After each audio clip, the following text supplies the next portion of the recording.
2020, dan kita baru 1 tahun kebetulan dan baru kita merayakan anniversary kemarin.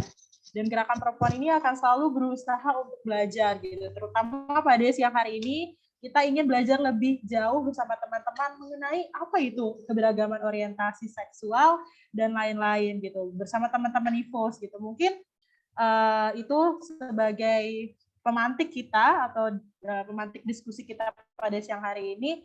Mungkin selanjutnya aku pengen tahu juga sih Kak, pengenalan IFOS itu apa. Mungkin teman-teman di sini ada yang masih belum tahu ataupun baru dengar apa itu IFOS. Mungkin Kak Jihan sebelum nanti ke materi, Kak Jihan bisa memaparkan sedikit gitu tentang IFOS itu apa gitu. Bisa Kak? Silahkan. Ya, halo teman-teman semua. Selamat siang. Suaraku cukup jelas ya? Maaf nih teman-teman, aku lagi di luar, jadi di sini juga agak berisik. Tapi semoga teman-teman bisa mendengar suaraku ya. Kalau misalkan ada sesuatu yang hilang gitu, kata-kata yang hilang, nanti bisa di chat aja. Karena ini aku lagi di luar dan di sini berisik banget.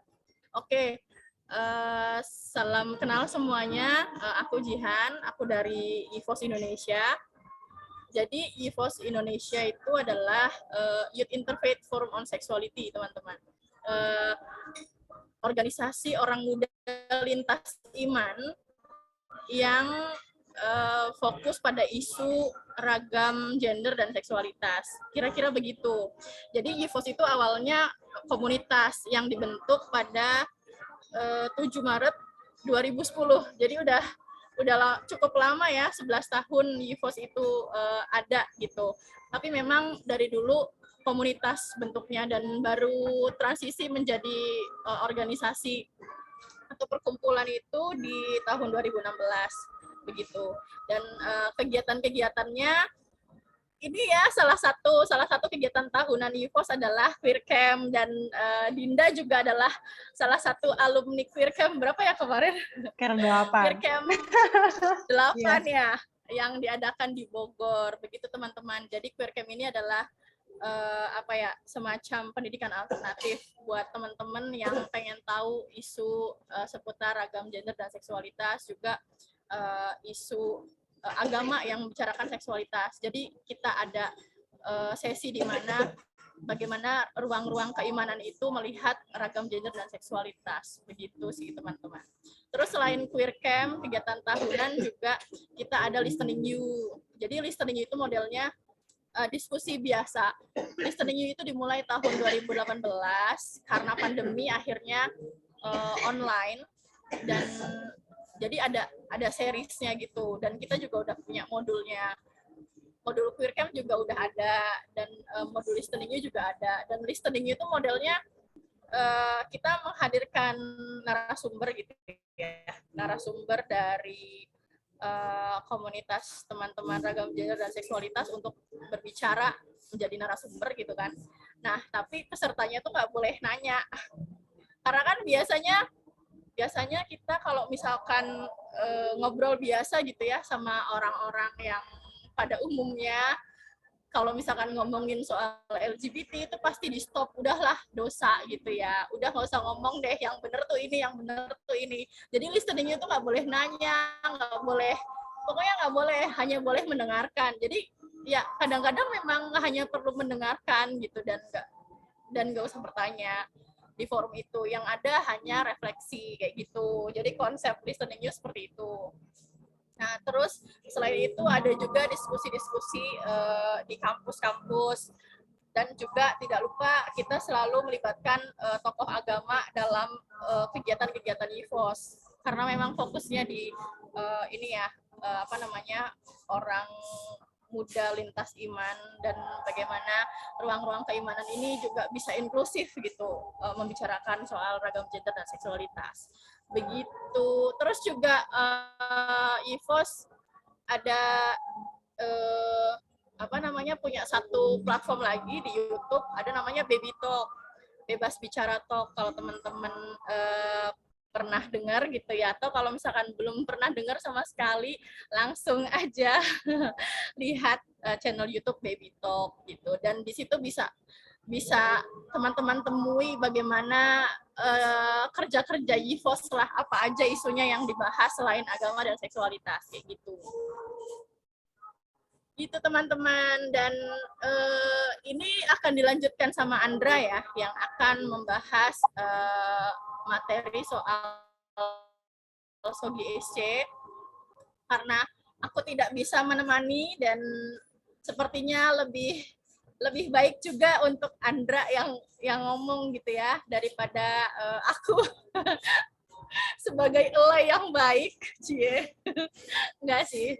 Emang Andra yang lebih oke dan lebih jago soal materi ini dan lebih representatif kalau ngomongin ragam gender dan seksualitas. Begitu teman-teman. Terima kasih sebelumnya sudah mengundang untuk Anis dan teman-teman yang lainnya. Mungkin itu dulu perkenalan dariku. Nanti aku akan nyambung lagi setelah Andra memaparkan materi Sogi SC. Begitu ya, Dinda.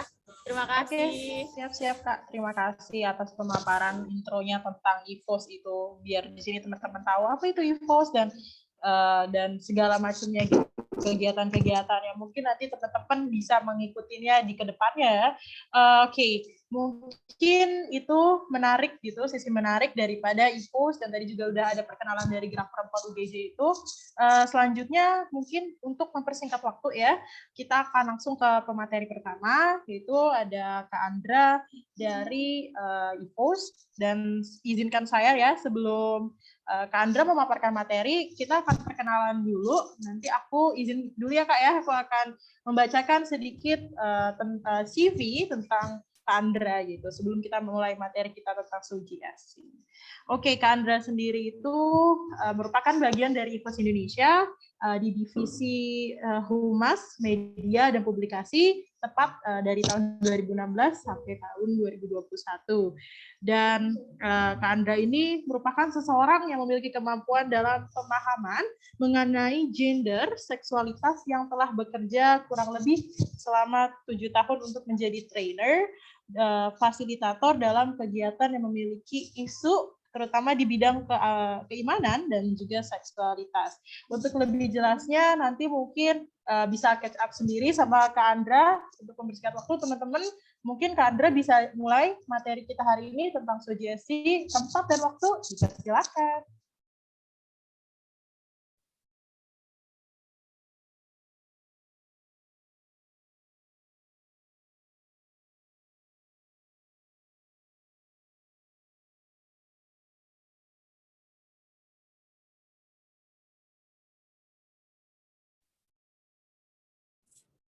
Halo Andra. Halo Kak, Kak Andra, punten suaranya masih Suaranya nggak kedengar. Belum terdengar, maaf.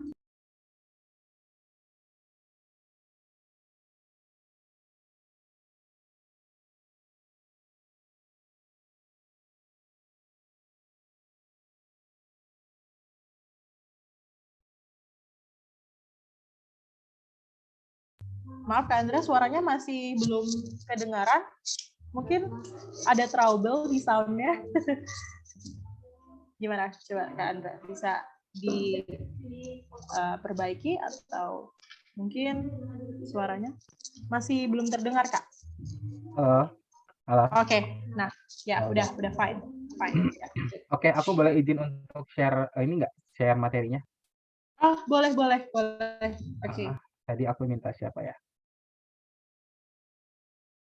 Oke, jadi teman-teman kalau misalkan kita akan berbicara atau membahas tentang gender dan seksualitas, mungkin teman-teman baru masih awam gitu ya untuk pembahasan terkait gender dan seksualitas, karena yang kita tahu ketika kita ngomongin tentang tubuh atau tentang gender seksualitas itu rata-rata di sekolah itu hanya dijelaskan terkait bagaimana struktur biologisnya, bagaimana jenis kelaminnya, tapi tidak mengenal lebih dalam lagi terkait apa itu gender, apa itu seksualitas. Oke, boleh next. Nah, sebelum aku bahas terkait lebih rinci lagi kepada teman-teman, mungkin teman-teman bisa tuliskan ketika teman-teman dengar kata seksualitas, apa yang ada di pikiran teman-teman gitu. Ketika ada satu kalimat nih membahas tentang seksualitas atau seksualitas itu sendiri, ketika teman-teman mendengar kata seksualitas, apa yang teman-teman tahu terkait seksualitas itu sendiri? Boleh teman-teman ini ya, chat di di chat box. Ketika teman-teman mendengar kata seksualitas kira-kira apa sih gitu, bahas tentang apa sih ini gitu, atau eee, ada yang masih belum paham terkait seluk-beluk dunia seksualitas, itu boleh boleh di kolom chat, boleh tulis apa yang teman-teman pikirkan ketika teman-teman mendengar kata seksualitas. Boleh ya, nggak sopan katanya. Terus apa nih kira-kira ketika teman-teman ada ketertarikan, sensitif, Boleh teman-teman nulis tuh Chandra ya di chat box. boleh di chat box apa aja ketika teman-teman mendengar kata seksualitas, apa yang ada di benak teman-teman.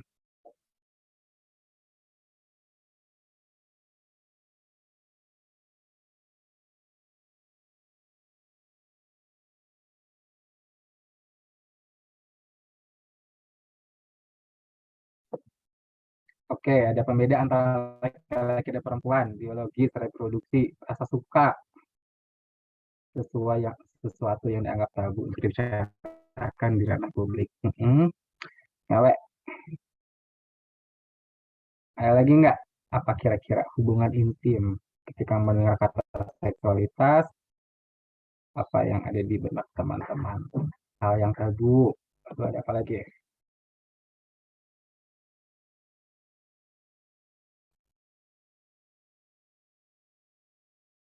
Perbuatan yang kotor, melanggar hukum, menjadikan ada hasrat. Oke, apa lagi kira-kira? Ketertarikan pada hak seseorang atau hasrat menyukai. Oke, rata-rata jawabannya tidak ada salah yang tidak ada benar. Karena ketika kita mengucap kata seks atau seksualitas di ruang publik, pasti orang-orang langsung mikirnya, ah kamu ngomonginnya tentang hal-hal yang jorok-jorok, tentang hal-hal yang cabul atau tentang hal-hal yang tidak harus diobrolkan di ruang publik gitu. Kenapa? Karena membahas seksualitas itu di Indonesia untuk saat ini masih sangat-sangat tabu gitu ya. Masih sangat-sangat sensitif kalau misalkan kita membahas tentang isu seksualitas dan gender. Nah, sebenarnya seksualitas itu apa sih? Boleh di next, Kak?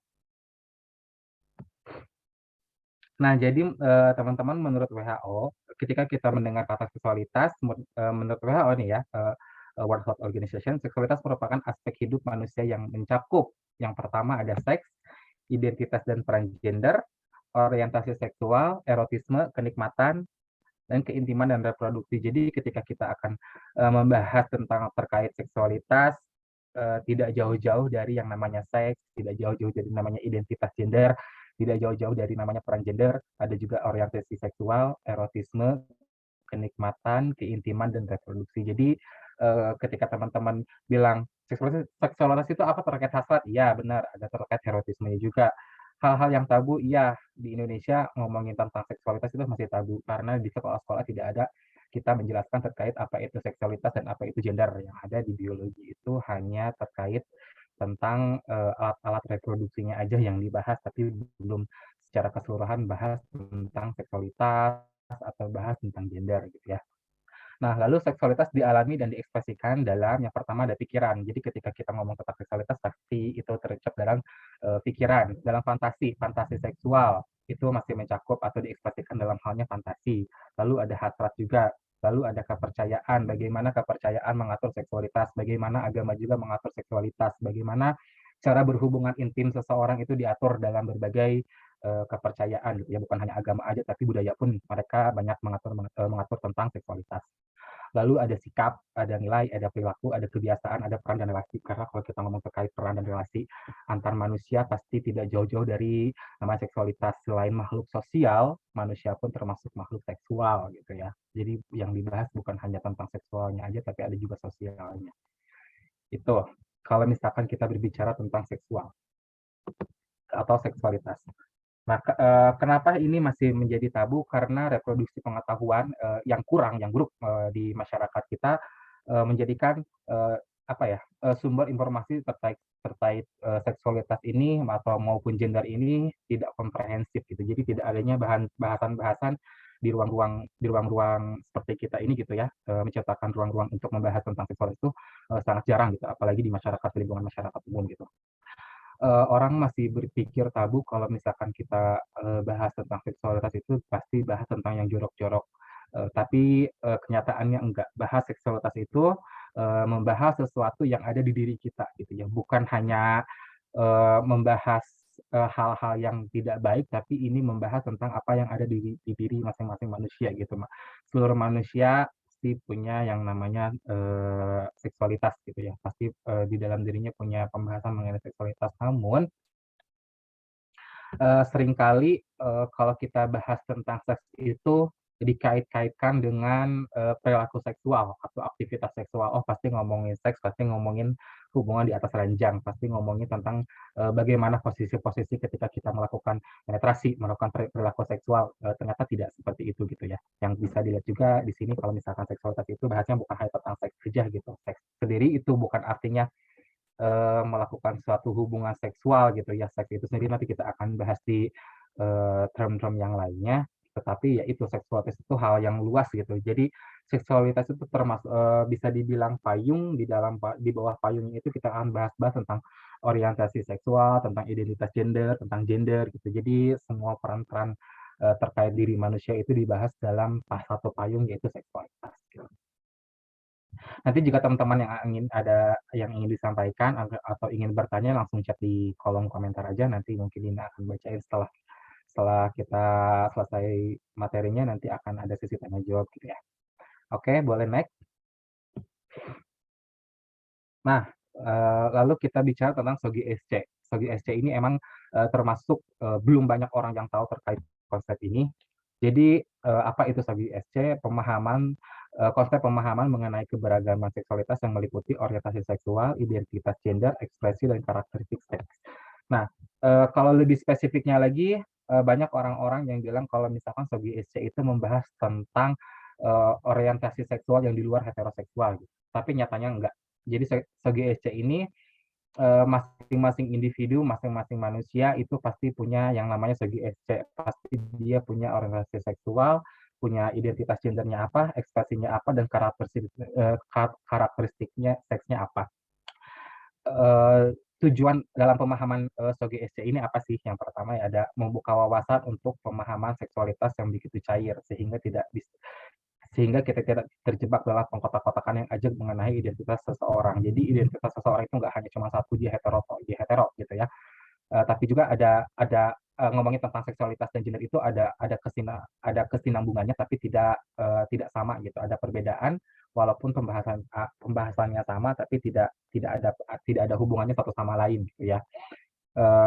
Yang udah aku tadi utarakan tadi kita ngomongin Sogi SC itu bukan ngomongin tentang LGBT gitu, tidak ngomongin tentang hubungan seksualitas seseorang atau perilaku seksualitas seseorang atau aktivitas seksual seseorang karena kalau yang kita tahu Sogi SC ini sendiri dimiliki oleh semua orang gitu, semua individu manusia gitu yang bersifatnya personal, bukan hanya dimiliki oleh kaum-kaum tertentu gitu ya, kalau misalkan bisa dibilang, tapi semua manusia pasti ada ketertarikan disebut dengan orientasi seksual itu gitu ya, ataupun identitas gender mereka yang bisa dibahas satu persatu.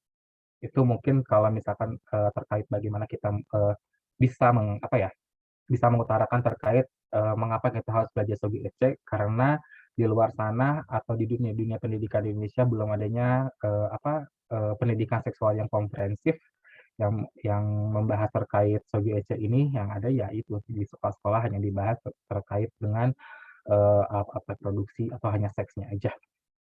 Oke, next.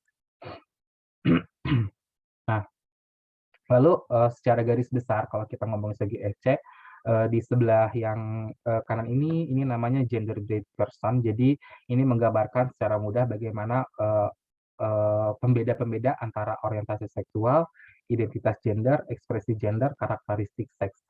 Jadi kalau misalkan yang disebut dengan identitas gender itu adanya di pikiran, kalau orientasi seksual adanya di hati, kalau ekspresi itu ada di keseluruhan tubuh, kalau seks itu ada di jenis kelamin. Itu pembeda-pembeda antara mungkin teman-teman masih bingung orientasi seksual itu apa, identitas gender itu apa, gender itu apa, ekspresi gender itu apa, atau karakteristik seks itu apa. Nanti kita akan bahas satu-satu. Nah, ketika teman-teman masih ada yang ingin ditanyakan, teman-teman bisa langsung tulis di kolom chat aja. Nah, mungkin untuk belajar mengenai Sogi SC itu tidak bisa hanya waktu 1 jam atau 2 jam gitu ya. Kadang aku pun dulu ketika belajar Sogi SC ini perlu beberapa kali ikut pelatihan dulu baru seenggaknya paham terkait konsep Sogi SC. Walaupun sampai sekarang aku pun masih terus belajar mengenai bagaimana perkembangan si Sogi SC, karena awalnya Sogi SC pun ini mengalami apa ya? Mengalami perkembangan yang dulunya hanya Sogi aja, bahas tentang seksual, orientasi, gender, dan identity, lalu ada ditambah B-nya jadi Sogi, yaitu sexual orientation, gender identity, ekspresi, dan body. Tapi sekarang yang terupdate itu yang aku pelajari baru di Sogi SC ini. Jadi membahas tentang apa itu orientasi seksual, apa itu identitas gender, apa itu ekspresi gender, apa itu karakteristik seks. Ya. Oke, boleh next.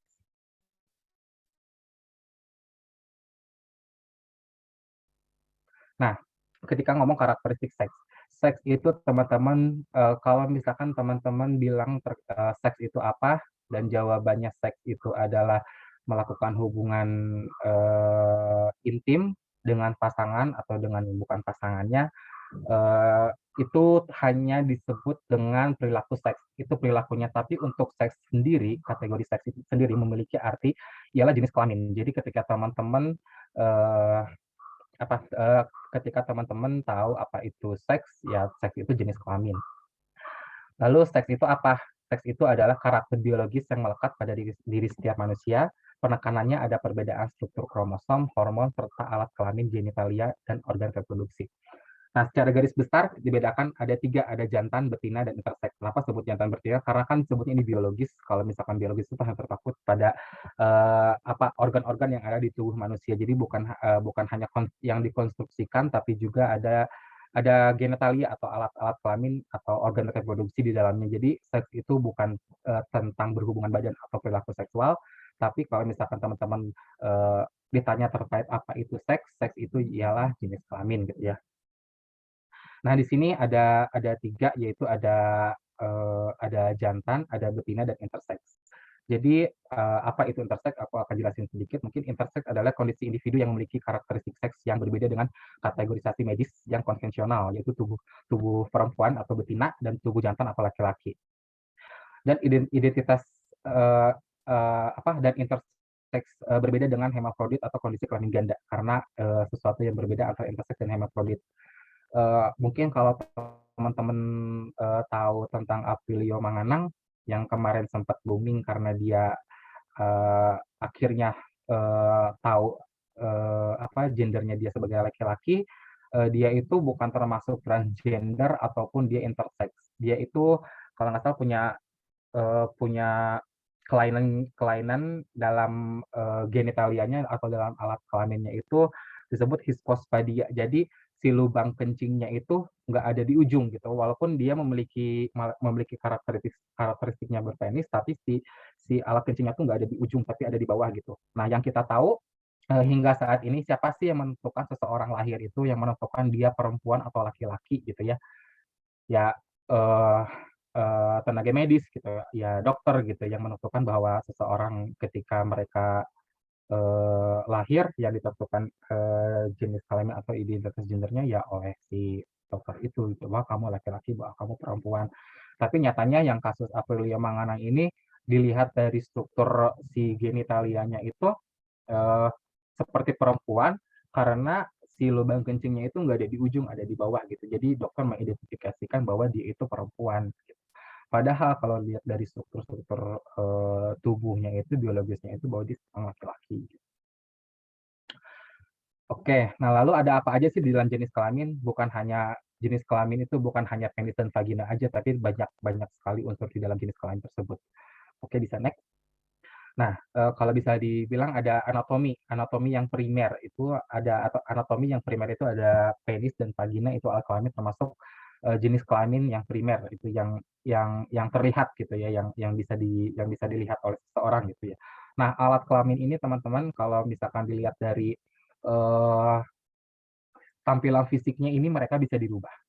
Banyak sekali teman-teman transgender yang melakukan operasi penegasan terhadap kelaminnya, tapi tetap kalau misalkan si alat kelamin ini bisa dirubah, tapi fungsinya tidak gitu ya.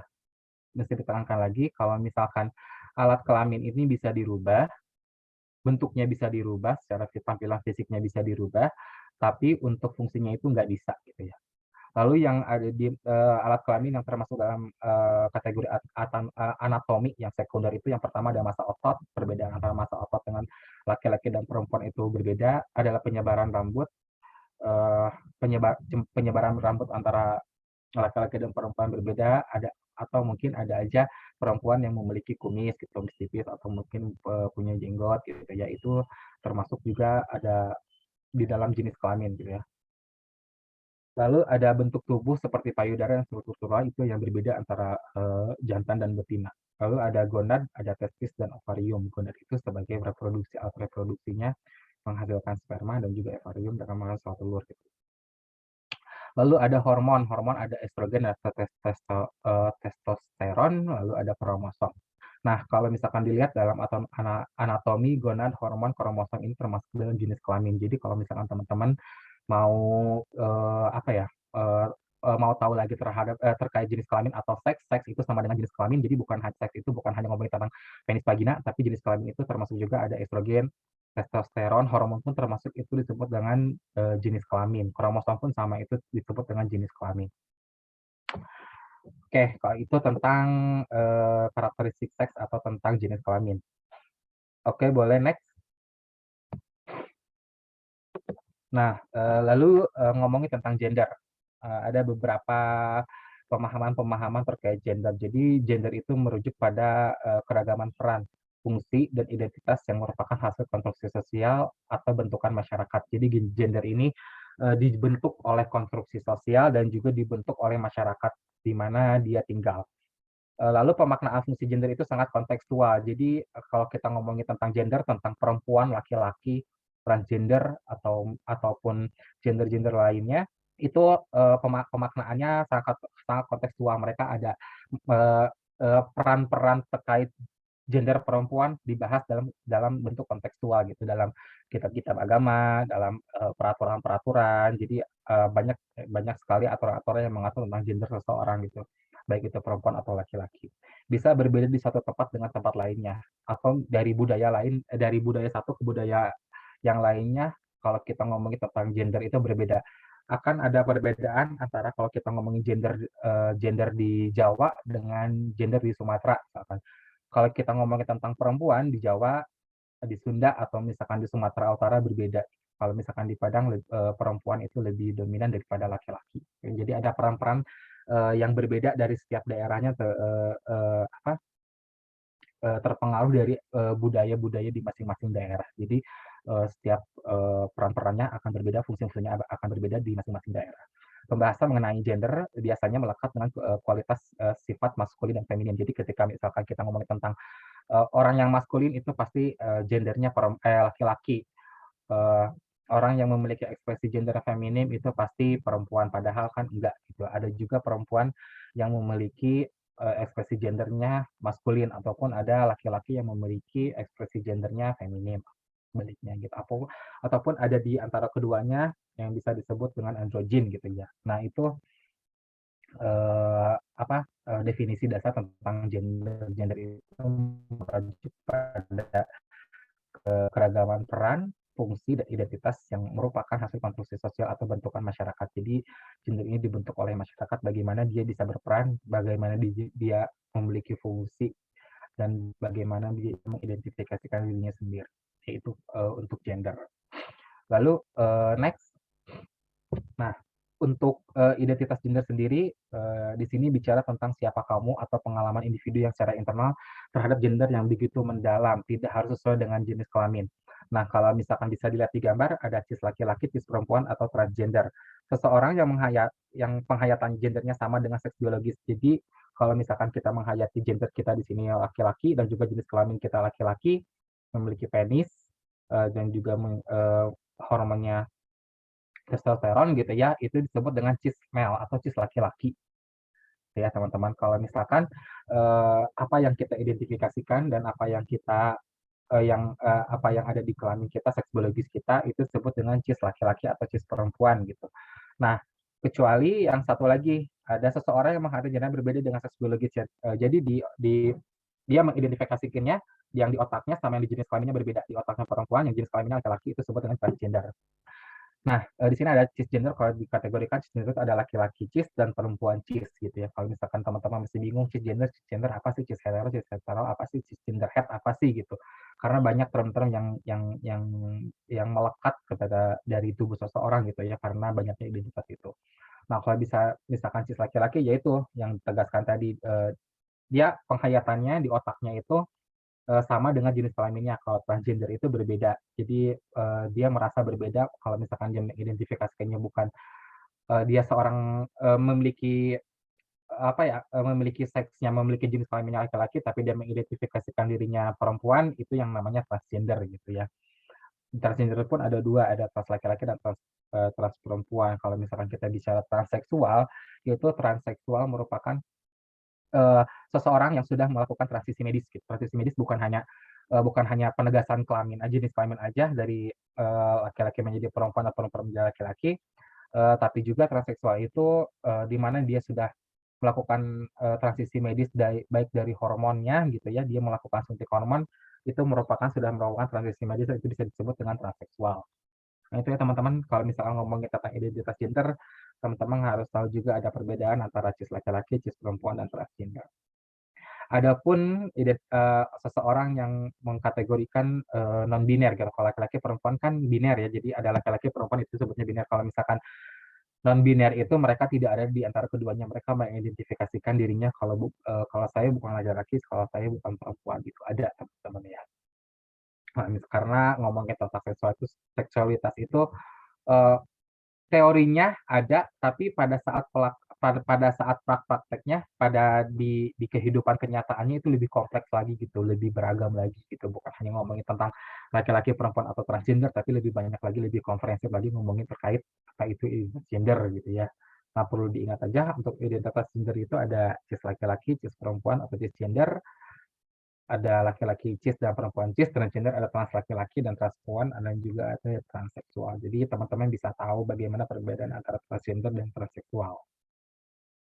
Oke, boleh next.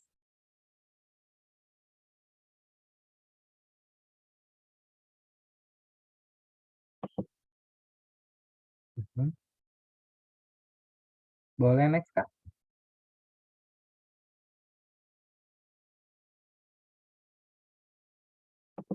Sebentar Kak, mungkin tadi lagi diusahain karena tadi ada sedikit trouble sama slide-nya. Oke, kita tunggu.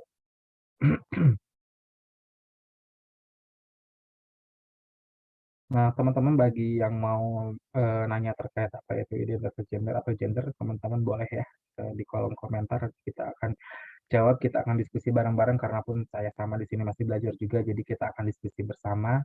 Kita yang awalnya nggak tahu jadi sedikitnya tahu gitu ya.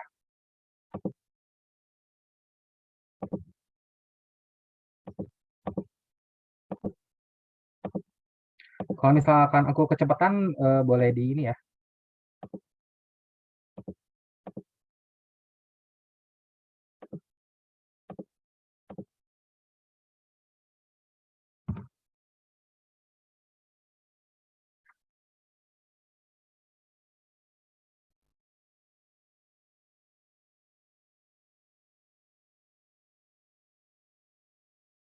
Oke.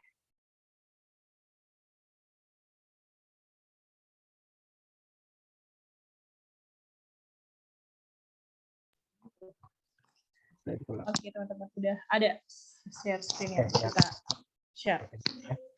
Nah, Oke, lanjut ya. Ya, lalu kita ngomongin terkait ekspresi gender. Oke, ini masih yang identitas.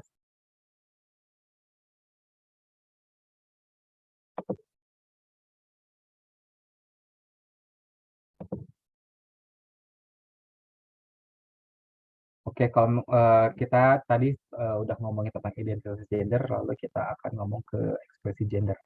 Bagaimana seseorang menunjukkan dirinya dengan tingkah laku, cara bersolek atau berpakaian, dan lainnya secara terlihat kasat mata. Atau dari penampilan bagaimana dia nyamannya seperti apa gitu ya. Seseorang bisa memiliki ekspresi gender yang feminim, maskulin, androgyn di antara keduanya. Dan perlu dipastikan juga teman-teman, kalau misalkan nanti selanjutnya kita akan bahas tentang orientasi seksual, ekspresi gender ini nggak ada hubungannya dengan identitas seseorang atau dengan orientasi seksual seseorang. Jadi nggak ada hubungannya gitu ya. Kalau kalau misalkan laki-laki itu harus maskulin, ternyata ada kok laki-laki hetero yang feminim gitu. Kalau kalau misalkan aku ini terlalu ngejudge mungkin ya. Kalau teman-teman ngelihat Ruben Onsu atau misalkan Bobby Tince gitu kan, dia seorang heteroseksual, laki-laki heteroseksual sudah berkeluarga dan punya anak, tapi mereka memiliki ekspresi gendernya feminim gitu ya, ataupun seseorang yang mengidentifikasikan dirinya perempuan, tapi dia memiliki ekspresi gendernya maskulin gitu. Itu nggak ada hubungannya kalau misalkan laki-laki feminim itu pasti homoseksual, atau misalkan perempuan yang maskulin itu pasti homoseksual juga, atau pasti lesbi atau gay gitu. Itu nggak ada hubungannya, teman-teman pasti dipastikan juga bahwa ekspresi gender seseorang itu tidak ada hubungannya dengan orientasi seksual seseorang. Jadi perlu ditekankan itu agar tidak adanya timbul persepsi-persepsi atau stigma-stigma yang buruk terhadap teman-teman yang memiliki ekspresi gender feminim gitu ya. Bahwa seseorang dengan ekspresi gender feminim juga dia seorang heteroseksual gitu, ataupun mungkin sebaliknya gitu ya. Nah, kalau misalkan kita ngomongin tentang ekspresi gender itu ada 3, yaitu ada feminim, maskulin, androgyn. Androgyn itu ada di antaranya gitu ya, tidak terpaku harus tengah-tengah. Misalkan ini feminim, yang ini maskulin gitu ya. Si androgyn ini ada di tengah-tengah, ada di dalam spektrum, dia bisa lebih condong ke maskulin, atau dia bisa lebih condong ke feminim, atau dia ada di tengahnya gitu. Pokoknya spektrum antara maskulin dan feminim, di antaranya itu disebut dengan androgyn gitu, karena menurut beberapa penelitian pun seseorang itu tidak ada yang 100% dia maskulin, atau tidak ada 100% yang dia feminim gitu ya. Nggak ada pakemnya perempuan harus begini, laki-laki harus begitu gitu. Karena di realitas ada pun emang kalau misalkan kita ngomongin tentang ekspresi gender itu ya seseorang mau memiliki sifat feminim dan maskulin gitu. Nggak ada yang dia feminim 100% atau misalkan maskulin 100% gitu ya. Dan juga ada penelitian kalau nggak salah itu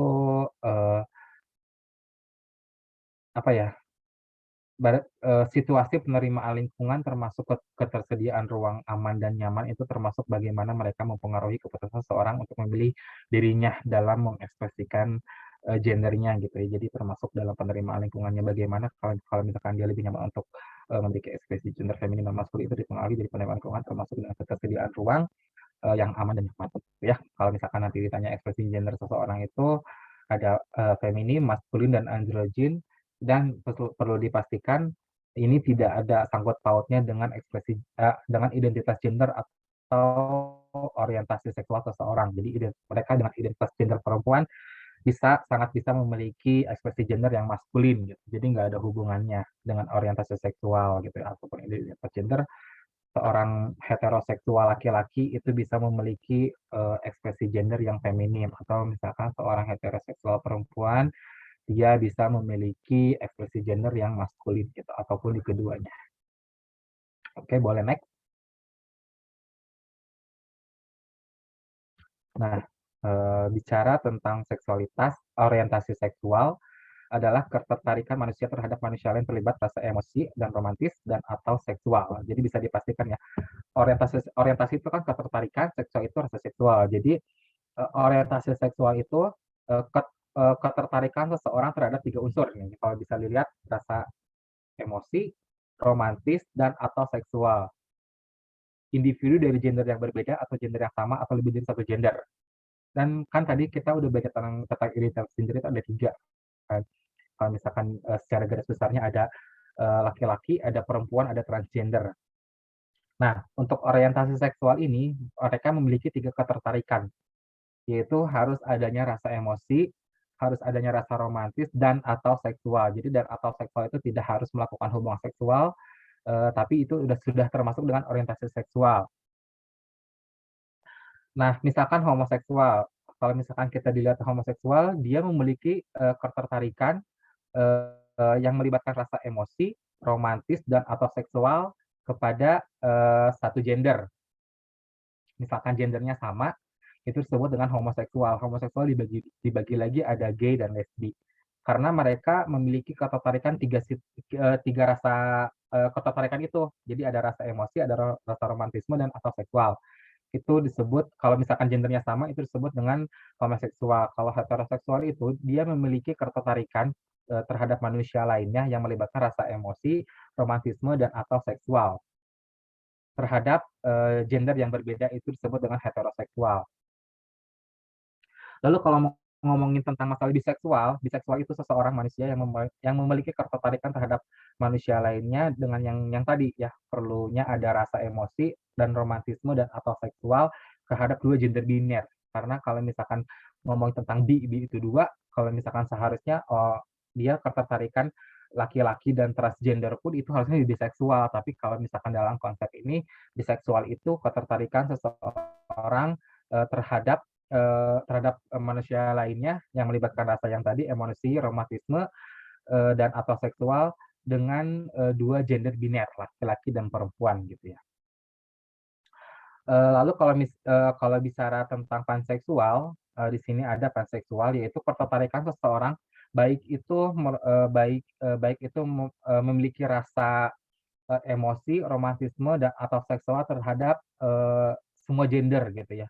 Jadi bukan biseksual, biseksual hanya spesifik di dua, kalau panseksual itu lebih dari dua gender gitu. Termasuk dia suka juga dengan memiliki rasa emosi, romantisme dan seksual terhadap teman-teman transgender gitu. Karena kalau misalkan dilihat dari term-termnya, kalau misalkan dilihat panseksual itu ya mereka nggak hanya dua aja, mereka tertarik ke semua gender. Ada juga yang agender dia tertarik terhadap teman-teman yang agender atau mereka yang tidak mengidentifikasikan dirinya dengan gender-gender tertentu gitu. Kalau panseksual itu. Nah, lalu ada aseksual, aseksual dari kebalikan panseksual. Jadi seseorang tidak memiliki rasa emosi, tidak memiliki rasa romantisme dan atau seksual terhadap semua gender. Jadi dia mengidentifikasikan dirinya, gue nggak punya rasa emosi atau romantis dan atau seksual kepada laki-laki, kepada perempuan ataupun kepada transgender gitu. Jadi dia tidak ada ketertarikan ketiga itu termasuk juga dengan orientasi seksual, ketertarikan yang tidak tertarik dengan semua gender gitu ya. Kalau ngomongin orientasi seksual ini bisa lebih panjang lagi karena ada berbagai macam orientasi seksual, termasuk di dalamnya ada demiseksual. Kalau misalkan teman-teman tahu, demiseksual itu ketertarikan manusia terhadap manusia lain yang melibatkan rasa emosinya. Dia harus ada fase ininya dulu, berturut-turut. Jadi demiseksual itu gua harus punya rasa emosi dulu. Setelah rasa emosi dia ada rasa romantisme, baru terakhir ada rasa seksual. Kalau misalkan dari heteroseksual kan ketertarikannya itu bisa digabung gitu. Jadi dia sudah ada rasa emosi, ada romantisme dan atau seksual kepada gender-gender tertentu gitu, bisa sama ataupun berbeda. Tapi untuk demiseksual yang teman-teman tahu, mereka harus memiliki jangka yang agak panjang dulu. Mereka harus punya rasa emosi dulu nih. Gue harus ngebangun rasa emosi dulu. Setelah emosi baru gue bisa romantis. Setelah romantis gue baru bisa melakukan hubungan seksual dan atau seksual gitu ya. Jadi hubungannya akan sangat panjang gitu. Dan kalau misalkan ngomong tentang sapioseksual juga, ketertarikan terhadap kepintaran seseorang gitu, itu termasuk dalam payungnya si demiseksual. Karena kan kalau misalkan ngelihat kepintaran seseorang nggak bisa langsung ngelihat dulu gitu, karena ada prosesnya bagaimana mereka bisa ngelihat kepintaran seseorang itu sendiri gitu. Jadi nggak hanya beberapa waktu aja gitu. Jadi itu perbedaan antara demiseksual, panseksual, aseksual. Karena ngomongin tentang orientasi seksual itu sangat panjang gitu ya, nggak hanya bisa dibahas beberapa jam aja gitu ya. Nanti pun teman-teman kalau ingin mendalami tentang apa itu gender dan seksualitas harus ikut beberapa kajian-kajian lagi yang bahas tentang terkait ini. Gitu. Nah itu untuk orientasi seksual. Oke, boleh next beberapa slide lagi sebelum kita tanya jawab.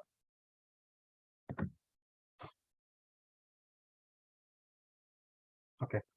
Wait Kak, lagi ada loading tadi. Oh udah sekarang. Nah, perlu ditekankan juga teman-teman ketertarikan secara seksual erat kaitannya dengan perilaku seksual. Yang tadi dilihat, yang aku sempat concern juga terkait si orientasi seksual itu karena harus ada ketertarikan dalam emosi, romantisme, dan seksual. Nah, ketika ngomong tentang secara seksual, erat kaitannya dengan perilaku seksual atau aktivitas seksual yang teman-teman lakukan dengan pasangan teman-teman atau dengan pasangan teman-teman gitu ya.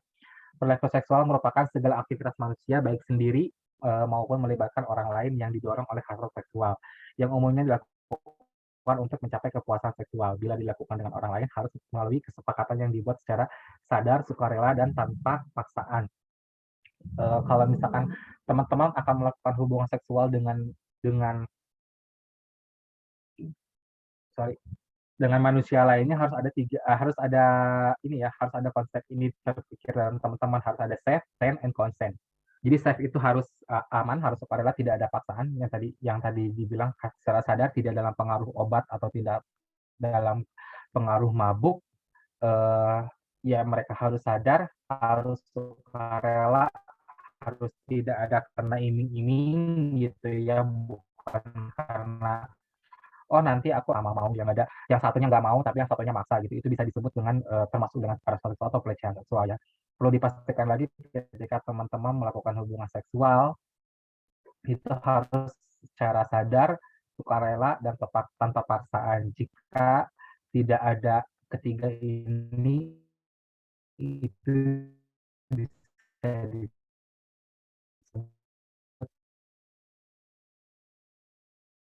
dengan pelecehan seksual dengan kekerasan seksual yang mungkin teman-teman tahu sekarang sudah banyaknya yang dilakukan oleh orang di bawah umur, termasuk dengan teman-teman yang di pesantren yang kemarin lagi booming. Kalau umur, kalau misalkan di bawah umur itu belum berhak untuk adanya konsen, itu termasuk dengan namanya kekerasan seksual atau pelecehan seksual gitu ya. Perlu dipastikan lagi terkait ketika ingin melakukan hubungan seksual dengan seseorang harus ada beberapa unsur ini, yaitu secara sadar, sukarela, dan tanpa paksa. Oke, boleh di next.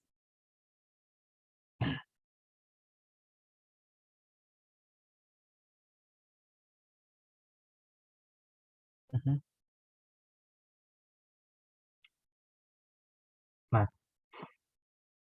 oke, identitas gender dan orientasi seksual adalah dua hal yang berbeda dan keduanya sangat subjektif tergantung pada penghayatan pribadi. Jadi untuk ngomongin masalah identitas gender ini bersifat subjektif gitu ya. Jadi hanya orang tersebut yang tahu terkait identitas gender seseorang gitu. Tentang identitas dirinya sendiri, identitas gender dirinya sendiri gitu. Begitupun dengan orientasi seksual. Karena orientasi seksual merupakan ketertarikan dalam hal emosi, dalam hal romantisme dan atau seksual. Jadi yang tahu itu hanya dirinya sendiri gitu ya. Bagaimana kita tahu seseorang dengan orientasi seksual seseorang, kita tidak bisa menjudge dia hanya karena ekspresi gendernya dan ada androgyn. Nah, ketika kita ingin tahu tentang orientasi seksual seseorang, nggak bisa berasumsi dengan apa yang kita lihat. Kalau misalkan kita ingin tahu terkait terkait apa ya, orientasi seksual seseorang, ya mendingan tanya aja sama orangnya gitu. Kalau misalkan tidak ada kepentingan yang nggak penting-penting banget gitu ya, aku rasa nanyain orientasi seksual seseorang itu nggak penting gitu ya. Jadi ngapain juga kalian harus tahu tentang orientasi seksual seseorang gitu. Kecuali dia udah coming out sendiri, dia udah bilang sendiri bahwa dia itu seorang gay, dia itu seorang lesbi, nah itu baru teman-teman boleh gitu ya berasumsi bahwa dia itu seorang gay atau lesbian. Tapi untuk misalkan ketika teman-teman ingin tahu orientasi seksual seseorang, teman-teman nggak bisa hanya melihat dari bagaimana dia berpenampilan, bagaimana dia share sesuatu di Instagram gitu. Maksudnya dia boleh aja dia nge-share tentang LGBT, dia nge-share tentang gay gitu ya di postingannya, tapi kan belum tentu dia juga seorang gay, dia belum tentu juga dia seorang lesbian. Satu-satunya hal yang harus dilakukan teman-teman kalau misalkan pengen tahu ya tanya langsung ke orangnya gitu. Kalau misalkan nggak penting-penting banget ya nggak usah ditanyain gitu. Karena bertanya tentang orientasi seksual yang bersifatnya pribadi itu bisa menyinggung seseorang gitu ya, bisa membuat orang itu nggak nyaman. Itu aja yang bisa pastikan. Kalau misalkan identitas gender dan orientasi seksual adalah dua hal yang berbeda dan keduanya sangat subjektif tergantung pada penghayatan pribadi masing-masing. Oke, di slide terakhir.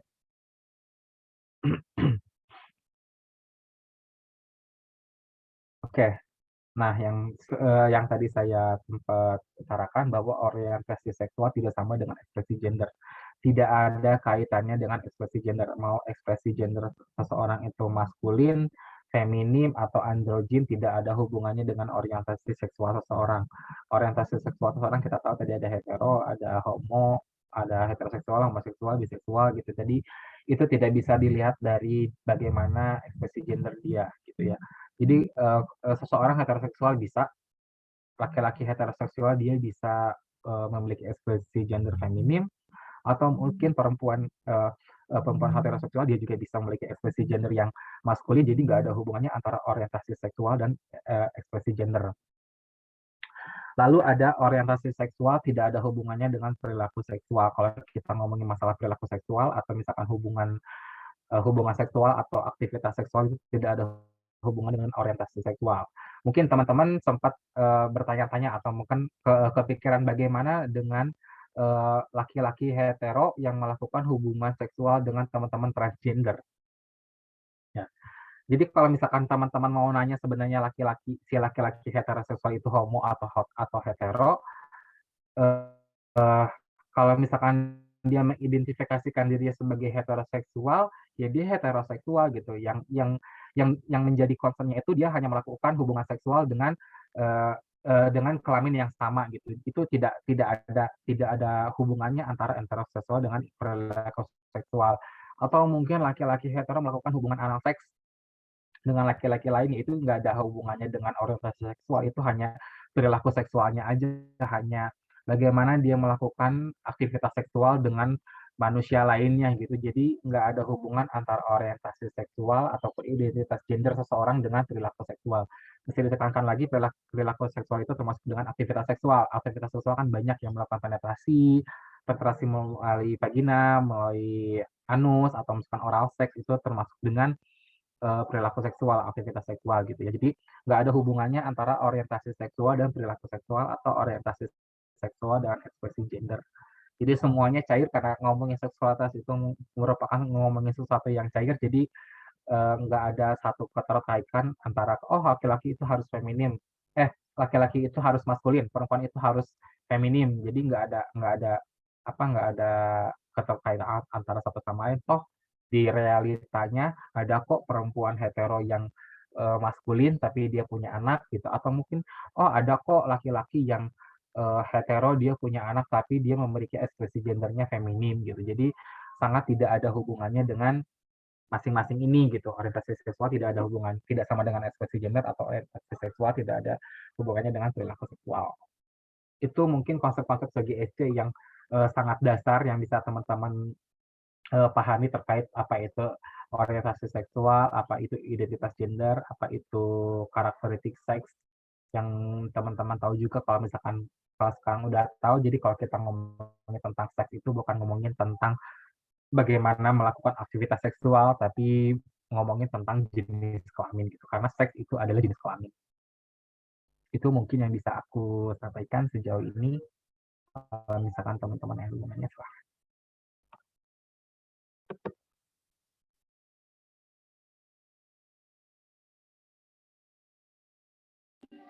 Oke, baik teman-teman. Oke, baik Andra, terima kasih. Tadi pemaparannya cukup luar biasa terhadap orientasi seksual, terutama terhadap materi studi ASI. Nah, mungkin sambil menunggu pertanyaan teman-teman yang lain, kita akan beralih ke mungkin ada pemateri lagi dari IPOS atau bagaimana Kak Andra? Kita langsung tanya jawab aja. Langsung tanya jawab aja. Oke. Tadi halo. Ya, mau nambahin atau jangan nambahin dulu? Aku sepertinya akan menambahkan sedikit saja ya teman-teman, informasi terkait, sebetulnya informasi aja sih. Aku nggak akan menambahkan materi. tapi lebih ke menginformasikan bahwa tadi ada yang luput, kalau Yivos juga sudah mempunyai satu kumpulan tafsir-tafsir yang ramah terhadap teman-teman dengan ragam dan oriental, ada dari meskipun masih terbatas dan hanya ada 3 agama yang baru menuliskan di situ, kita melibatkan kiai, ustadz, melibatkan juga tokoh agama Kristen, terus tokoh agama Buddha untuk menuliskan dan menjadikannya sebuah buku.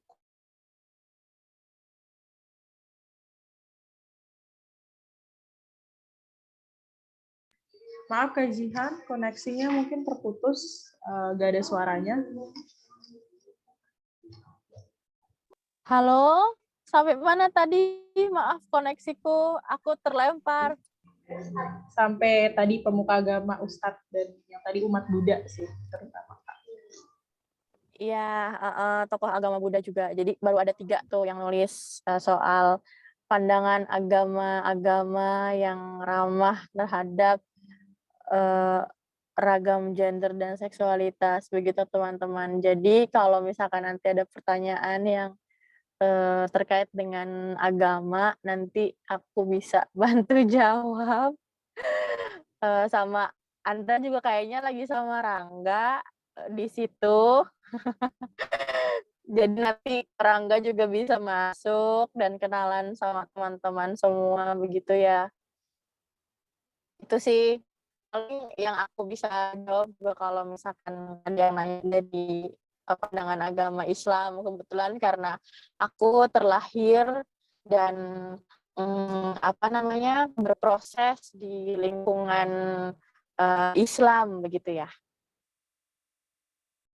Begitu aja Dinda. Sudah.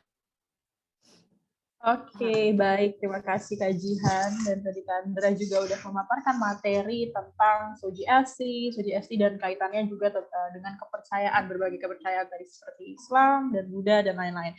Oke, kita masuk mungkin ke tahap selanjutnya. Kita akan mulai ke tahap talk show, di mana teman-teman bisa untuk memaparkan pertanyaannya melalui kolom chat box yang sudah tersedia. Gitu. Kali ini di kolom chat box itu sudah ada 3 pertanyaan. Mungkin kita akan urai satu-satu dulu ya, Kak Andra, Kak Jihan, dan teman-teman IPOS lainnya, dan audiens juga, bagaimana? Oke ya. Oke.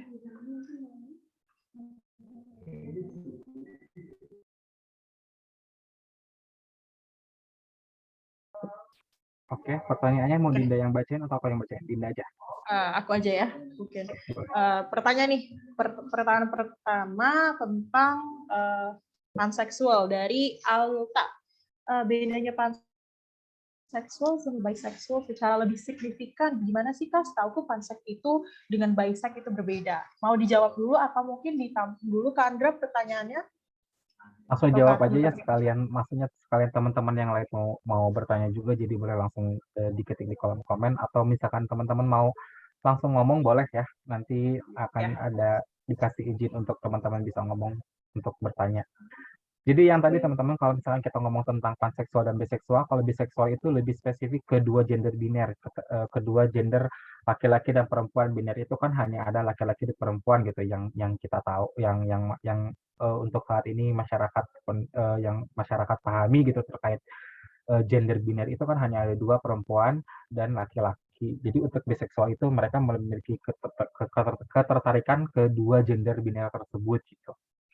Nah, untuk panseksual mereka lebih dari 2. Mereka memilih ke semua gender gitu, bukan hanya transgender aja, tapi teman-teman agender yang mengidentifikasikan dirinya teman-teman sebagai agender pun gitu, mereka tertarik gitu untuk ada rasa emosi, ada rasa romantisme dan atau seksual. Jadi bukan hanya 2 aja kalau panseksual, jadi termasuk dengan semua gender gitu. nggak hanya laki-laki perempuan transgender, tapi ada gender-gender yang lainnya, mereka mengidentifikasikan dirinya ya gue suka aja sama siapapun gitu. Aku nggak ngelihat gendernya apa, tapi gue suka gitu. Gue ada rasa emosi, gue ada rasa romantisme atau enggak sosial gitu, bukan hanya kepada laki-laki perempuan transgender, tapi siapa aja gitu. Manusia yang misalkan mengidentifikasikan dirinya sebagai apapun gitu ya, mereka suka aja, mereka ada rasa ketertarikan terhadap itu gitu.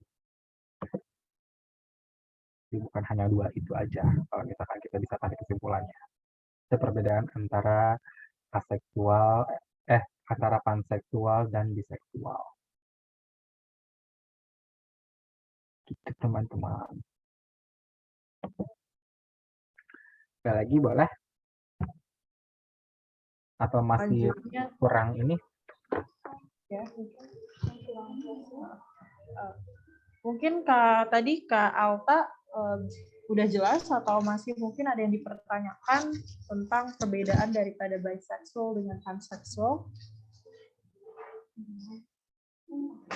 Kalau memang dirasa sudah cukup, kita akan beralih kepada pertanyaan berikutnya, yaitu dari Kak Anita Intana mengenai faktor lingkungan sosial. Apakah memiliki pengaruh kepada orientasi seksual seseorang? Mungkin Kak Andra atau teman-teman Rivas lain bisa jawab. Kalau terkait ngomongin tentang faktor lingkungan itu, ini aku jawab secara personal ya, personal diri aku sendiri, karena aku pun hidup di dalam lingkungan heteroseksual gitu, kebanyakannya ya bukan aku aja, misalkan aku seorang homoseksual atau seorang gay, tapi aku hidup di lingkungan yang semuanya heteroseksual gitu. Jadi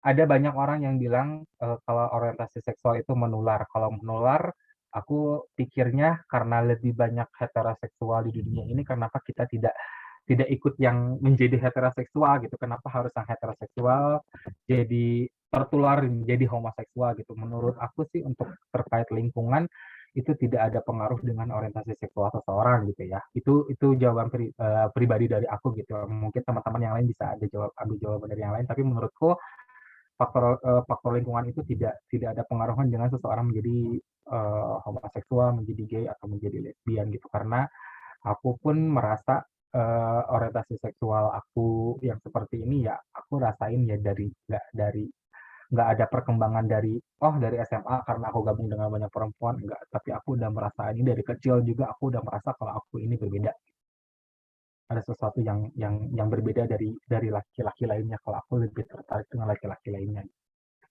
Itu sih kalau misalkan yang aku ini termasuk dengan jawaban yang aku bisa kasih gitu ya. Ini objektif dari diri aku sendiri. Kalau faktor lingkungan itu nggak ada pengaruhnya dengan orientasi seksual seseorang gitu. Halo, aku boleh masuk, Dinda? Boleh sekali, Ya. mungkin Kak Jihan mau Mungkin nambahin. bisa Silahkan, yang tadi bertanya bisa open ini kali ya, mic gitu ya, biar juga kita tahu maksud pertanyaannya seperti apa. Apakah misalnya dia punya kasus tertentu gitu. Tapi yang jelas aku juga sepakat tadi kayak Andra yang dibilang, karena lingkunganku juga nggak jauh-jauh dari teman-teman LGBT gitu ya. Tapi ya aku tetap heteroseksual gitu. Jadi menurutku itu bukan dari lingkungan ya, kemudian bisa menular gitu orientasi seksual. Nah, tapi aku pengen nanya nih, justru aku pengen nanya balik, kasusnya seperti apa ya yang kamu temui sehingga pertanyaanmu seperti itu, gitu. Jadi bisa lebih spesifik. Izin masuk ya Kak. Jadi kasusnya Boleh. itu karena saya aktif di Twitter gitu tuh untuk perfandoman gitu, fandom BL Thailand. Nah, di situ itu banyak fangirl yang emang mereka secara terang-terangan itu jadi itu tuh, maaf ya, kalau itu tuh lesbi gitu tuh Kak. Nah, jadi tuh ada faktor lingkungan sosial gak sih yang kayak mempengaruhi mereka tuh dalam satu misalnya fandom itu, sosial kan, fandom itu tuh mereka itu jadi sama orientasi seksualnya seperti itu. Oh, oke. Berarti kalau kasusnya seperti itu bisa terjawab ya tadi yang jawaban dari Andra dan diriku. Mudah-mudahan bisa menjawab.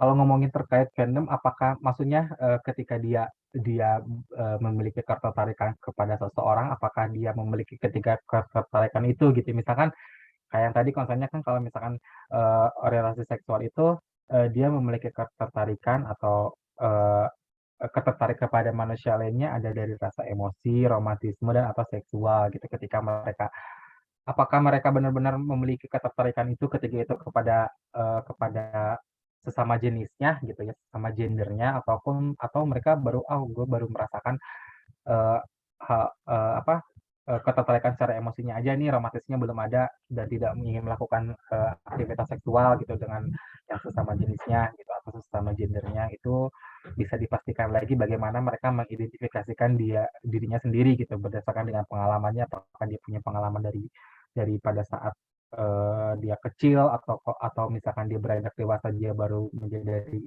bagaimana tentang orientasi seksual dirinya sendiri gitu. Karena kalau misalkan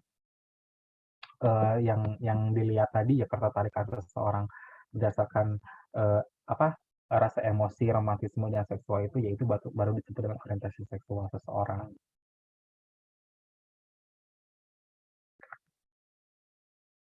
Terima kasih Kak Andra dan Kak Jihan atas jawabannya yang luar biasa. Teman-teman juga yang tadi sudah bertanya, terima kasih. Next ada pertanyaan lagi. Mungkin aku kasih kesempatan dulu buat teman-teman yang mau bertanya. Bisa sekali lagi raise your hand. Dan juga atau bisa langsung tulis di chat box karena nanti akan saya bacakan dan juga akan dijawab oleh para narasumber. Mungkin teman-teman di sini bisa raise your hand kalau ingin bertanya dan bisa juga kasih langsung ke chat box. Oke. Kak Andra, ini ada next question dan mungkin ini sangat menarik. Oke, aku bacain ya Kak ya. Izin bacain. Ini dari Kak Febri Firman Syafi'i, dia bertanya, bagaimana sih kalau manusia itu orientasinya ke hewan gitu, termasuk kelainan, serta LGBT, termasuk kelainan. Dampaknya adalah krisis kelahiran membuat tidak ada kelanjutan generasi, penerus juga dampaknya banyak penyakit akibat LGBT. Mohon maaf, Kak Febri, mungkin bisa disimplifikasi nggak ya pertanyaannya, maksud dan tujuan dari pertanyaannya itu apa gitu, karena kalau kita lihat pertanyaannya sedikit membingungkan gitu, terlalu general maupun terlalu luas. Mungkin Kak Febri di sini bisa disimpulin nggak apa sih yang mau ingin ditanyakan ke narasumber? Maksudnya itu bagaimana? Apakah di sini ada Kak Febri? Ya. Itu maksudnya mungkin Kak bisa disimpulin nggak pertanyaannya tentang tadi itu gimana gitu? Itu Silakan. termasuk orientasi orientasinya ke hewan atau LGBT itu kelainan atau bukan gitu? Oke, aku paham pertanyaannya. Yang pertama dulu ya, jadi bagaimana seseorang yang melakukan hubungan seksual dengan hewan. Kalau misalkan dengan hewan yang perlu kita tahu bahwa orientasi seksual itu ada 3 rasa ketertarikan. Apakah dia ke hewan memiliki rasa ketertarikan emosi atau dia pengen ada rasa romantisme dengan hewan tersebut gitu. Mesti dipastikan juga kalau misalnya nggak ada berarti itu hanya aktivitas seksual gitu ya. Dia hanya melakukan aktivitas seksual aja kepada hewan, tapi dia tidak memiliki rasa ketertarikan dalam rasa emosi ataupun romantisme. Jadi ya udah gitu. Jadi dia hanya melakukan aktivitas seksual aja karena yang tadi aku sempat bilang kalau kalau aktivitas seksual itu tidak ada hubungannya dengan orientasi seksual gitu karena yang perlu yang kita tahu karena orientasi seksual itu memiliki ketertarikan dalam hal emosi, romantisme dan atau seksual. Kalau misalkan ke hewan kan kayaknya nggak memiliki rasa emosi atau romantisme, jadi hanya untuk aktivitas seksualnya aja gitu. Nah, untuk LGBT, kalau teman-teman tahu, untuk saat ini PPDGJ atau Pedoman Penggolongan Diagnosis Gangguan Jiwa bahwa homoseksual itu atau gay lesbian itu sudah dikeluarkan dalam PPDGJ ini, jadi tidak termasuk dalam gangguan kejiwaan gitu ya. Nah, mungkin banyak sekali stigma-stigma yang melekat dalam teman-teman LGBT atau teman-teman gay bahwa teman-teman gay itu membawa sarang penyakit HIV. Tapi menurut sumber, kalau misalkan teman-teman googling, faktor terbanyak dalam dalam penularan HIV itu penularan terbanyak itu ada di ibu rumah tangga gitu. Banyak kasusnya itu bukan dari teman-teman gay atau lesbian gitu. Bahkan hanya teman-teman gay itu untuk HIV itu di bawah ibu rumah tangga tadi gitu. Jadi untuk saat ini kalau misalkan kita lihat survei atau lihat data untuk penyakit bukan penyakit ya, terkait HIV dan AIDS itu banyak penyebabnya itu dari kalangan ibu rumah tangga gitu, dari keluar dari suaminya mungkin melakukan hubungan seksual yang tidak aman dengan orang lain lalu menularkan ke pasangannya gitu. Itu yang bisa kita lihat, yang perlu teman-teman garis bawahi bahwa untuk saat ini PPDGJ sudah mengeluarkan homoseksual dari gangguan kejiwaan. Jadi ya kalau misalkan kita disebut dengan sakit ya obatnya apa gitu. Bahkan ada pun teman-teman yang telah melakukan konferensi terapi atau di ruqyah tetap mereka nggak orientasi seksualnya tetap menjadi gay atau menjadi homoseksual, nggak ada. Jadi emang kok sangat kompleks ya kalau misalkan kita ngomongin terkait dengan ngomongin tentang LGBT secara spesifiknya seperti itu. Jadi sudah dikeluarkan dari PPDGJ, tidak ada hubungannya dengan tidak ada bukan menjadi salah satu gangguan kejiwaan. Gitu. Oke, ada lagi atau mungkin yang mau langsung bertanya, boleh di unmute, boleh langsung tanya, nggak apa-apa. Oke, terima kasih Kak Andra atas jawabannya dan tadi Kak Febri pertanyaannya untuk Kak Andra. Oke, teman-teman, aku dan teman-teman pemateri masih ngasih kesempatan buat bertanya. Untuk yang ingin bertanya, sekali lagi, kalian bisa raise hand atau bisa taruh pertanyaannya di kolom chat box. Mungkin ada beberapa pertanyaan lagi buat teman-teman, barangkali teman-teman masih kepo gitu tentang SUGI-FC, tentang juga orientasi seksual, atau bagaimana sih merespon orientasi seksual dengan kaitannya kehidupan beragama. Mungkin teman-teman bisa langsung tanya. Mumpung ada waktu dan kesempatan ya, maksudnya ada privilege yang diberikan, monggo untuk bisa mengeruk ilmu sedalam-dalamnya dari para pemateri. Oke. Mungkin ya, teman-teman, aku tunggu yang mau tanya bisa langsung raise your hand sekali lagi dan langsung taruh komennya di chat box.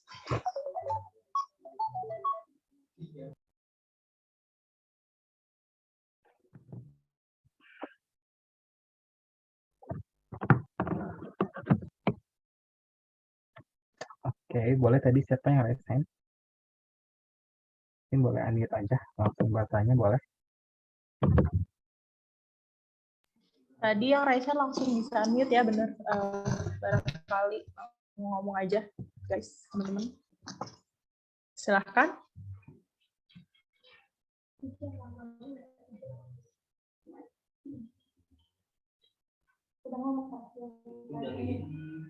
Iya.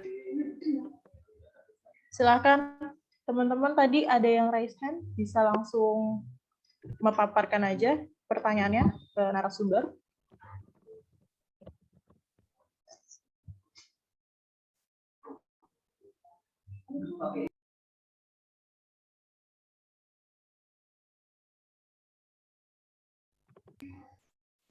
Tadi Mela ya, tadi yang raise hand. Coba mungkin Mela bisa langsung ngomong dan ngasih pertanyaannya ke teman-teman.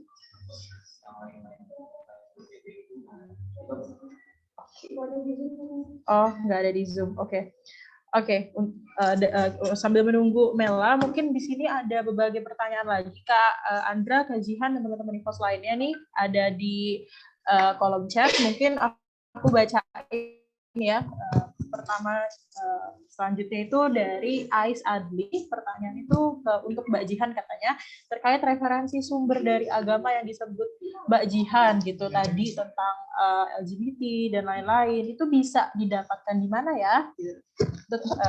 Untuk Kak Jihan mungkin langsung bisa dijawab atau mau gimana nih?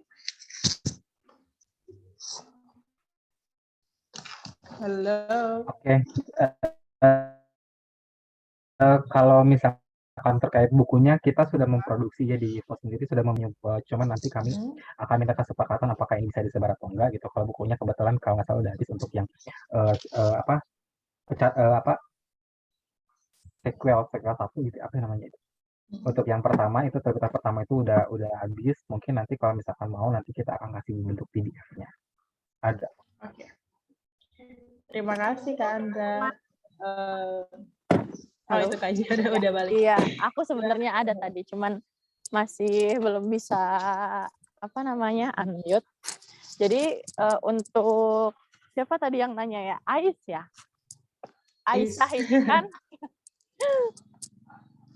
Ya benar tadi Andra bilang bahwa buku dalam bentuk cetak itu sudah habis. Tapi kalau PDF ada. Biasanya sih memang kami bisa bagikan itu ya ke teman-teman, tetapi karena pembahasannya yang sensitif,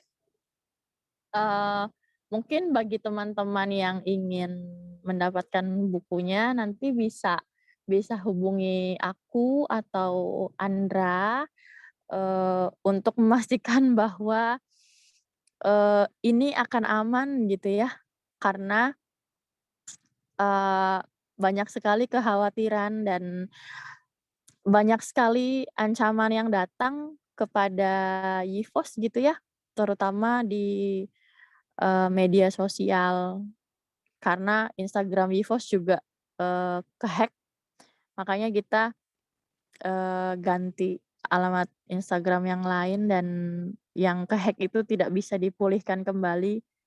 Meskipun kita sudah berusaha lapor ke SafeNet dan berupaya hal-hal lainnya gitu ya teman-teman, karena isunya sensitif, gimana coba udah mah agama gitu ya, terus ngomongin seksualitas, itu tuh sesuatu hal yang sangat bertentangan, di mana agama selalu bilang dan tafsir-tafsir yang dominannya itu yang lebih banyak ngomong bahwa tidak ada orientasi seksual di luar di luar heteroseksual, ya kan? Dan homoseksualitas itu adalah dosa, neraka, dan halal darahnya itu kan mengerikan sekali gitu. Dan makanya kenapa tadi Andra bilang bahwa nanti kesepakatannya ditanyakan dulu karena memang ini isunya sensitif teman-teman. Jadi nanti bisa langsung hubungi aku atau Andra ya lewat Gerak Puan. Bisa.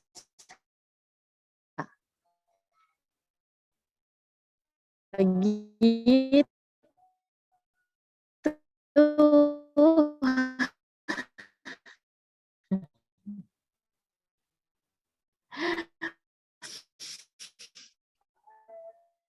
Baik, Kak Jihan, terima kasih sudah dijawab tentang source di mana. Oke, terima kasih ya Jihan dan Rati, bisa langsung sharing aja tentang narasumber. Oke, next ada narasumber juga. Ini mungkin merespon argumentasi ini mungkin merespon dari pertanyaannya Kak Febri mengenai krisis kelahiran.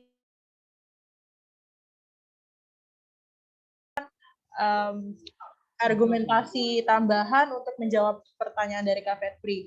Nah, mungkin di sini juga ada pertanyaan lagi dan disampaikan oleh Kak Febri tentang argumentasi tambahan lagi. Mungkin saya izin untuk menyampaikan bahwa menurut Kak Febri untuk merespon argumentasi Kari, di Cina dan Amerika di berita krisis kelahiran ini akan membuat negara tersebut tidak bisa bersaing di 2040.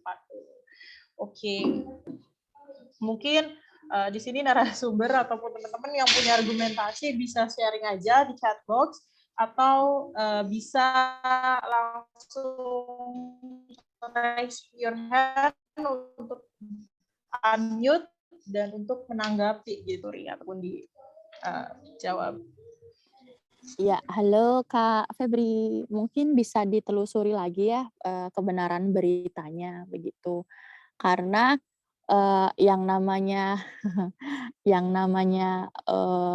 aktivitas seksual atau berhubungan seksual itu tuh bukan tujuannya bukan cuman prokreasi, bukan cuman bikin anak gitu ya. Memang kalau dalam agama, doktrin agama atau misalnya nilai-nilai yang sering kali dilontarkan gitu ya, bahwa pernikahan itu misalnya ya, karena yang dilembagakan dan dilegalkan ini dalam pernikahan, jadi aku ngomong pernikahan dulu deh. Pernikahan ini harus punya anak gitu kan. Nah, enggak seperti itu gitu loh ya. Ada juga kasus-kasus orang yang memang dia tidak bisa memproduksi anak karena satu dan lain hal.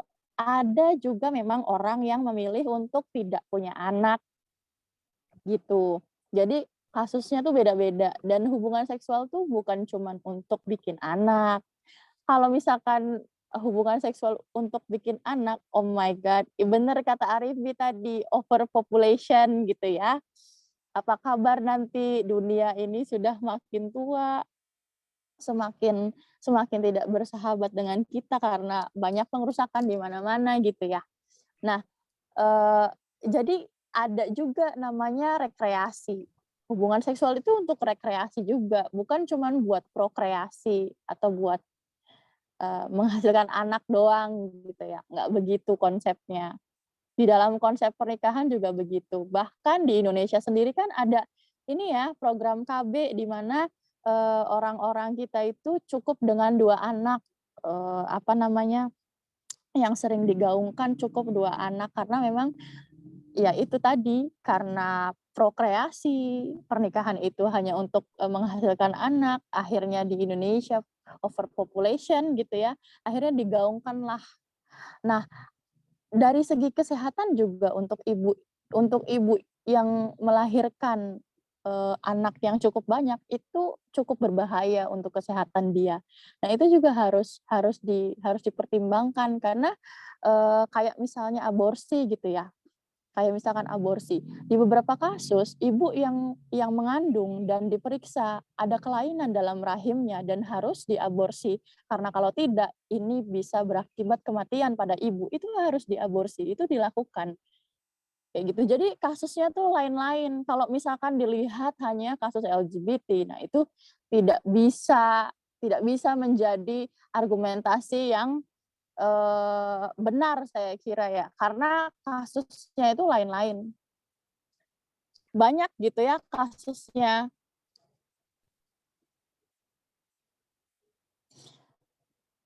Ya, di sini juga ada Anita bilang LGBTQ juga bukan faktor utama kenapa angka kelahiran menurun. Ya silakan menanggapi. Kayaknya open mic aja nih, seru kayaknya. Silakan.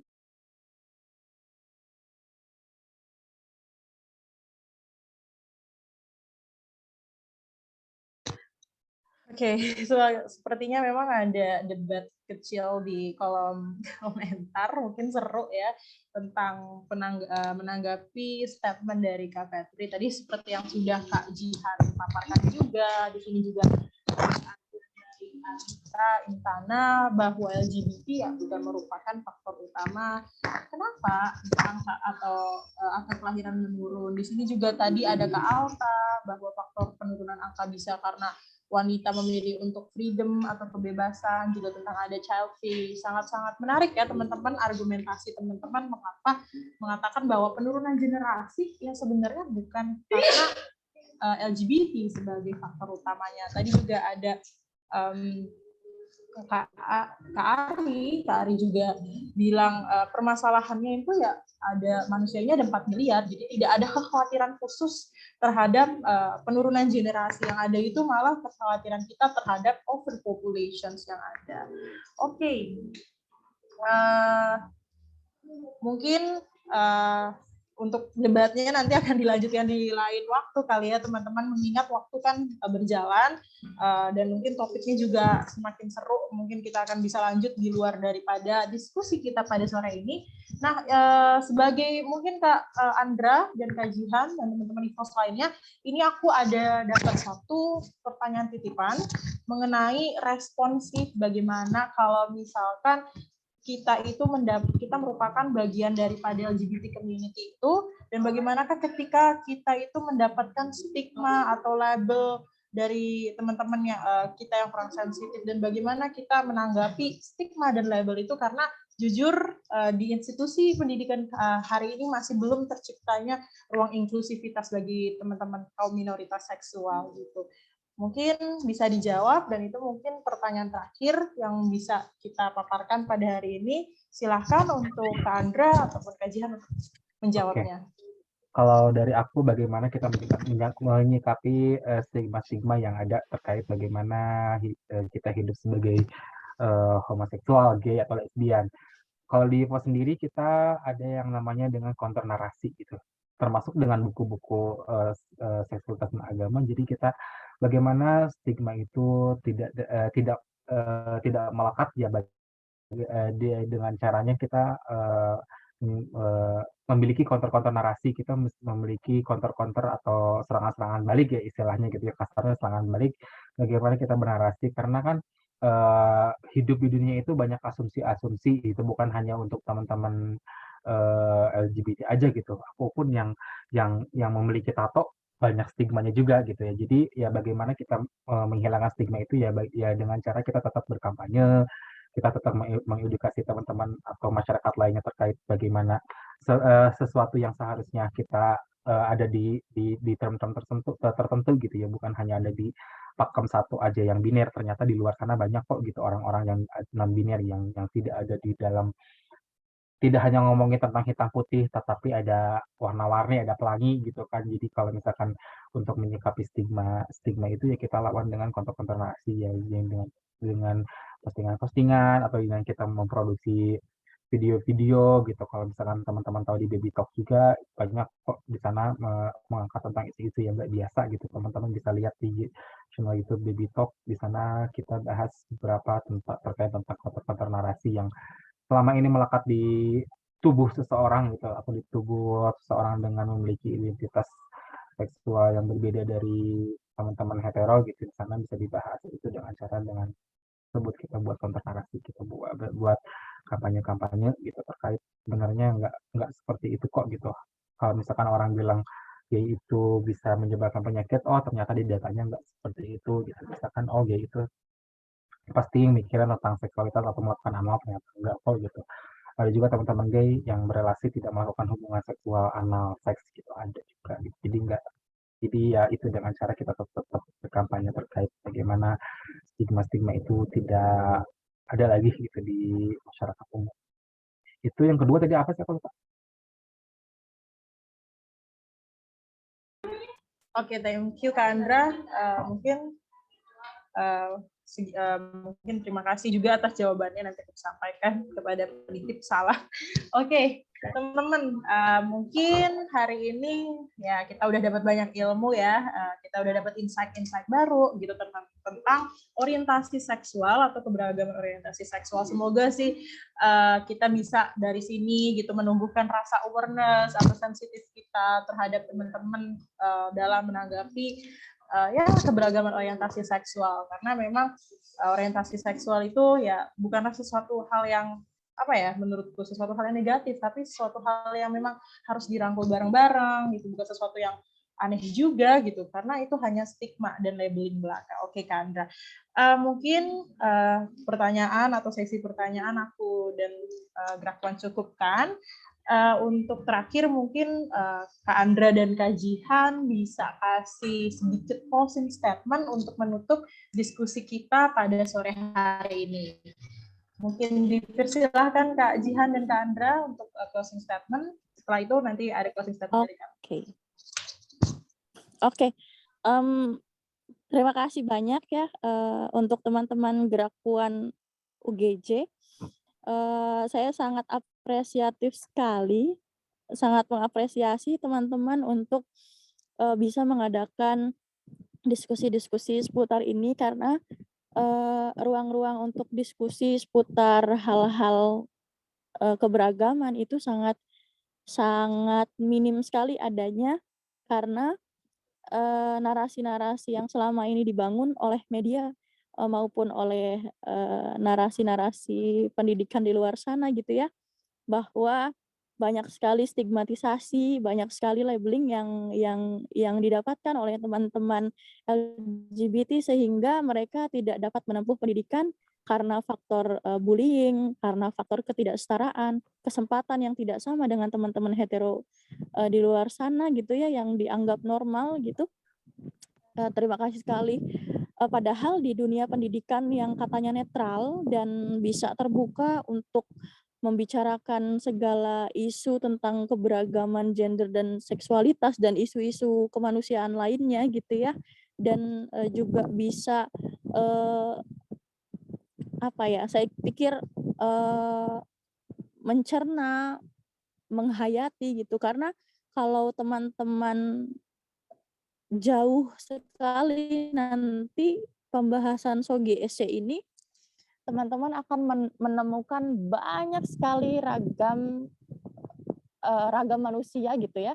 Dilihat dari genetika, dari kedokteran gitu ya, dilihat dari ilmu-ilmu lainnya, sehingga saya berharap teman-teman untuk tidak menutup mata, untuk tidak menutup telinga, melihat bahwa keberagaman itu suatu keniscayaan dan sesuatu hal baru yang teman-teman tidak pernah dapatkan, kemudian teman-teman dapatkan di ruang-ruang manapun, termasuk terima dulu ya, bisa tangkap dulu, meskipun nanti teman-teman juga bisa mencari lagi, dan jangan sampai salah sumber, dan jangan sampai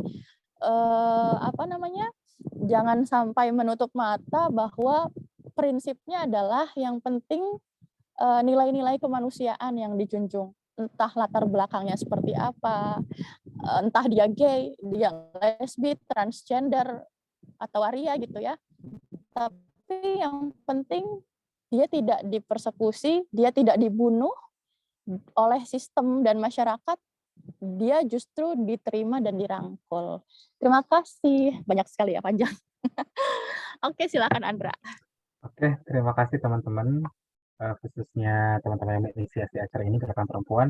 Memang kita sangat penting sekali kalau misalkan bisa menciptakan ruang-ruang edukasi gitu terkait yang sebenarnya di luar sana nggak ada nih edukasi terkait ini, tapi teman-teman bisa menciptakan ruang-ruang yang sama seperti ini karena kan ini edukasi yang sangat penting juga, bisa teman-teman menambah ilmu pengetahuan gitu ya, walaupun saya pun sama masih terus mencari terkait ilmu pengetahuan gitu ya, karena nggak terpaku hanya dalam satu sumber gitu, benar kata Jihan tadi.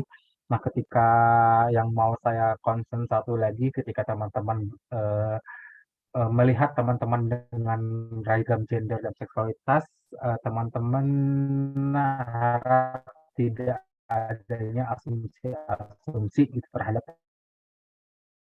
teman-teman ragam gender dan seksualitas. Kalau memiliki ekspresi gendernya feminin, misalkan laki-laki, yang nggak usah berasumsi, gitu. Karena ya belum tentu mereka seperti itu, belum tentu mereka sama seperti yang apa diasumsikan teman-teman, gitu ya. Karena yang dipastikan lagi terkait asumsi ini, bagaimana juga teman-teman selanjutnya untuk bisa berrelasi dengan teman-teman yang lainnya gitu, bukan hanya teman-teman di lingkungan sekitar aja, tapi seperti di ruangan-ruangan saat ini kita bisa menjalin ruang-ruang yang aman, yang nyaman, juga bisa berbicara terkait hal-hal yang tabu, hal-hal yang sangat jarang dibicarakan. Teman-teman semangat, kalau misalkan ada pertemuan-pertemuan lagi bisa ikut lagi ya. Itu aja dari aku mungkin, Dinda. Thank you ya. Ya, terima kasih juga untuk Kak Jihan, Kak Andra, dan teman-teman audiens yang berbahagia hari ini dapat ilmu banyak, insight banyak. aku mau ngasih terima kasih banyak, udah responsif banget, udah bisa sharing argumentasi, dan udah nanya-nanya perihal tentang orientasi seksual atau keberagaman. Oke, maybe ini ada sedikit sih closing statement dari aku sebagai moderator hari ini, diskusi hari ini tentang memahami orientasi seksual ataupun keberagaman orientasi seksual. Sebenarnya keberagaman orientasi seksual kita bisa lihat tadi dari materi tidak memiliki satu keterkaitan khusus dalam kehidupan, tetapi orientasi seksual itu harus kita hargai. Jadi seseorang atau orientasi seksual seseorang itu tidak memiliki efek yang cukup besar tetap untuk kehidupannya, tetapi bagaimana sih cara seseorang lain itu dapat bisa menghargai satu sama lain dan bisa sensitif terhadap satu sama lain. Bisa juga tadi udah dipaparkan memberikan lebih banyak lagi ruang inklusivitas bagi mereka-mereka gitu minoritas seksual, dan bagaimana caranya kita itu hold our hand together ya, bisa bergenggam tangan untuk sama-sama memerangi stigma dan labeling yang ada pada masyarakat atau pada sistem kita hari ini. Mungkin itu closing statement dari aku. Sebelum kita end diskusinya, mungkin kita akan foto bareng ya. Buat teman-teman audiens dan para pemateri diharapkan untuk on cam, kita biar bisa ada kenang-kenangan di hari ini. Mungkin ayo silahkan teman-teman on cam semua. Sebelum kita tutup acaranya pada hari ini. Let's go. Oke, mungkin kita hitung ya, gimana deh operator? Satu. Oke, udah? Oke, 1.